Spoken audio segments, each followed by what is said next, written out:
Hey everybody, it's Jang here from jangbricks.com with a look at a Creo Dungeons and Dragons set.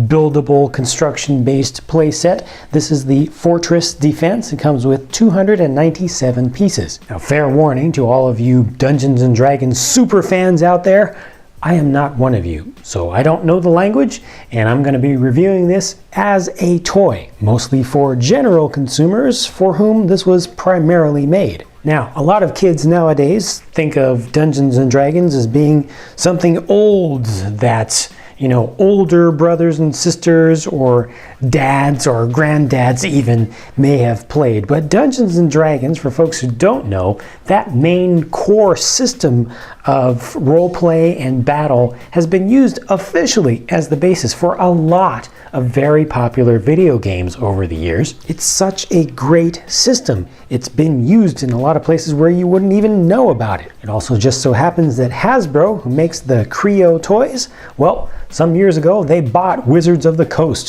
which owns the Dungeons and Dragons license. So it's all one thing. So Fortress Defense is the set name, and here are the main assemblies that make up the fortress, or the little bit of a fortress. These are intended to be used together in multiple ways. You can kind of attach them in different ways. I just want to give you a look at them from some different angles. You can see that they've got some nice detail built up around all sides. So they look kind of similarly finished no matter which angle that you're looking at, whether you're on this side, being involved with the defense, or you're on the other side. In there you can see the nice little torches. These are stickers that get added on there. That's pretty nice there. And then over here we've got another separate room, which looks like a little bit of alchemy may be practiced here, because we do have a vial. That's a very nice piece, transparent green piece. Sticker back there showing what would be a bookshelf. There's also a little map right here, which can be taken off and handled by the figures if you want to do a little bit of RPG style role playing. Over on this side, this is one thing that you're really defending and that can be really used as a target when attacking the whole fortress base here. You see I can actually turn this key. You can remove the key also once you get it lined up properly. It's a separate piece that can be held by the minifigs, but it's a little treasure chest, and that has some little coins, some little gold coins in there. So, I'm trying to get the light, but you can see just some stuff that you can try to capture. On the front you can see that this one, which has the treasure chest behind it, has just a single piece to give you this whole rock face, so not a whole lot of building involved there, but it very quickly gives you a large space of kind of terrain. This main gate, the main entrance, is very nice. More stickers used there. Got the large flag up top, and then you've got the drawbridge style gate. This will close up, and if you get it just right, there's a spot where it fits in. I think it's supposed to work a little bit better than this, but for me, there's just a small little area where it'll fit. This becomes a target right here, this dragon emblem. It's a spot where you're supposed to try to shoot, and if you hit it just right, if you get enough force behind it, it's supposed to knock the whole thing down. And it does take quite a lot of force. You really have to get it right, but it makes it a little bit more tough. But that's the general idea how it's supposed to work. And then this over here just has a little bit of extra detail on the front of it. Just nice looking small little piece. Now all of these are intended to be attached to each other, so they've got pins on the sides and holes on the sides. You can just push those together. They also give you some extra pins so you can attach them to other things if you add more things from the line, but there's more you can do as well, because all this is intended to come off as just a little sub-assembly here. I can take this off and attach this up here if I want to make the thing a little bit different, have a taller wall like that if I want to. Easy to do. You can take all this here up off the top, take this apart from the side, very simple.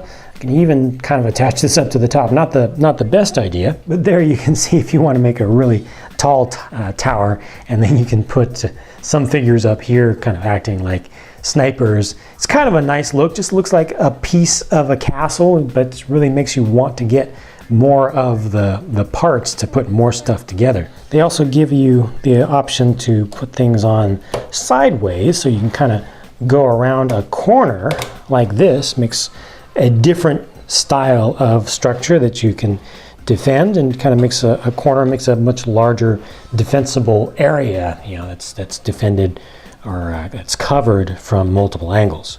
The minifigures included with this set are knights and orcs, so humans versus orcs, just a very simple, straightforward battle of the races here. Each one does include the little stand that you see them on, and they're intended to be sat or stood on just one side of that. You know, they don't really center out, which is because they're all holding on to things that kind of move their center of gravity forward and makes it so that they would want to fall over normally, but by having the stand stick out a little bit to the front, they don't. Specifically here, left to right, you've got the knight archer, a knight pikesman.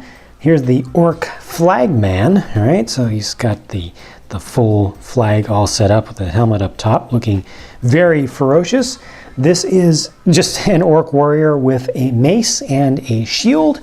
Next up, an orc shaman, all right? So you've got a metaphysical sort of almost wizard-like character, and then just a regular orc fighter. So this is kind of just a high offense, relatively low defense character, somebody who's fairly expendable, who's going to go out there, do a lot of damage, and die. Let's look at them from some different angles, just so you get a little bit better idea of what they look like as a pair of opposing forces. I'll also show you one of the figures up close so you can see how they articulate and such. This guy is going to make a good kind of model citizen for that purpose because he doesn't have any armor on. Take this base off there, and they have ball joints in the shoulders, so you can fully move the hand up overhead. You can kind of move it in and out a little bit. That's a nice little extra bit of motion that not all minifigures have. These will pull off, but I think they hold together pretty decently. The hands can be rotated at the wrists, and you can kind of angle them up a little bit or angle them down, which is useful for just posing certain types of weapons. You saw that the waist is able to articulate, and this is one part where I believe these figures do come apart a little bit too easily when you mess around with the waist. Kind of loosens them up, tends to want to spring off, so you do have to push them back.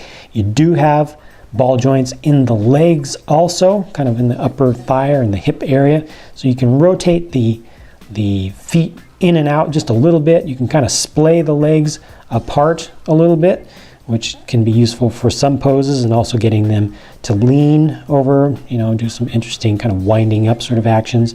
This guy here also has this weapon that has a couple of pieces that come together like bits of a chain, so you can kind of move that around a little bit. This is actually built up. You put these horns in there independently, and then the heads are able to just turn left to right. And in this case, this guy has just hair on, but different ones will have helmets or other things as headgear. Most of the helmets are plastic, but this one here is actually slightly rubbery, just a little bit more soft material, and taking that off you can see a little bit more of the expressiveness and also the facial hair. Really nice detailing on these, but again there you can see just how the waists do want to separate just a little bit. Now each figure does come with a playing card, but the simplest way to use these is actually really simple, the way they suggest. They want you to, for each side, you put together the characters, you know, the cards that go with the characters that you're playing for a given turn. Turn these all upside down so you're not seeing what's going to be drawn at any time, and you draw a card in each turn, and then you just shoot that number of times, and I'll show you exactly how you shoot. It's a physical thing, you don't have to make it up. But if you want to go a little bit more into the playing and actually look at the statistics on each of these characters and make your game more interesting with more of the real Dungeons and Dragons rules, you can actually use some of these bits. So they don't really suggest that within the instructions that come with this toy set, but for folks who are real fans, you can use these, or you can just, you know, use them as avatars to represent your own characters. When it comes to shooting, these are the things that you shoot. These are generic balls of shot that represent hitting or casting a ranged spell or shooting off a ranged weapon of some sort. Nice quality for what they are, but the idea is you use this as a shooter. So wherever a given figure is, let's say I want to represent this guy here, he is a melee character, but they try to have you just pretend that all characters are ranged and you just use this as a unified system. So you try to shoot at a opposing force wherever it is, or try to shoot down the gate on the front of the fortress, and you just squeeze these together. Wow, a lot of power behind that shot. Here's something that even makes more sense to shoot with. If you're on the orc side, you get to use this nice little small miniature catapult, and it's wheeled. It has wheels that will actually roll in, so that's a good thing. And you can see that little hoop right there. Yep, that is intended to fit one of these little balls. You can easily just load that up. It will hold it there, but if you lean it forward a little bit too much, actually no, it's actually holding up. There it goes. Okay, finally fallen off. But this allows you to adjust. It's spring loaded here. You can adjust the strength of your shot. So you can do a nice little short range, you know, just small little fling if you want to, or you can really crank it back, really crank it back, and then wow, that's really going to go far. It's almost a 45-degree perfect long range shot. And the last thing that they give you for playing is a set of what they call challenge cards. And these are, well, they don't really tell you much about these, but what they do tell you is that these can be used for practice or for just kind of single player play. You kind of set up other obstacles, things to shoot at, targets, to kind of think of them as non-player characters. And the idea here is that you get that many shots in order to make the shot. So you set this up this way, set up your target like this, and then you get 3 shots. You try to actually make the shot and hit the target within that number of shots. If you don't, then you have to start again. You know, it's kind of have to use your imagination a little bit there, but it's nice that they are encouraging you to try different sorts of challenges. So to sum things up, I think this is a very well done system, very well done set. It's something that definitely motivates you to want to get other sets that can interchange with these. They can fit together with them. It encourages you to build more things. It has good playability built in right from the start. It's very expandable. It's very collectible with the different types of figures. They've got like a blind bag figure packs that you can get. Each has just one single figure, and they will be, looks like they're going to be expanding the line on those quite a bit over time, so you won't just have plain orcs and humans. You'll have other things to fight against each other. This is just all good. There's only one thing that bugs me about the whole system in general, and that doesn't have anything to do with the Dungeons and Dragons sets. It's the Creo line itself. Creo line across all of their little sub-licenses and such make it very clear when you look at the parts. I'm a Lego fan. I've got a lot of Lego stuff, and when I look at their parts, I can see immediately that they have directly copied, shamelessly copied, a lot of Lego parts. Not all of them by any means. They're not mold copies. You know, they didn't just go steal the stuff, but a lot of the designs of parts are taken directly from Lego's learnings, and they've done them from scratch, but just like Lego did them. The plastic quality amongst Creo parts, though, is excellent. Fit and finish is excellent. This is good quality stuff. This is not some cheap knockoff. It is a good quality knockoff. Plus, they do bring in many unique elements and things that are very specific to Creo that you won't find with any other building system. And certainly Dungeons and Dragons, of course, is something that you'll only find under a Hasbro sub-brand. So those are my thoughts about this set. Thank you very much for watching, and I hope that you'll take a moment to share your thoughts about the set in the comment section. Whether you agree with my view or not, it is appreciated when folks share different thoughts with the rest of the viewing community. I'm going to go build some more stuff, bring you some more reviews, and also do some custom builds. So stay tuned. I'll be talking to you again very soon.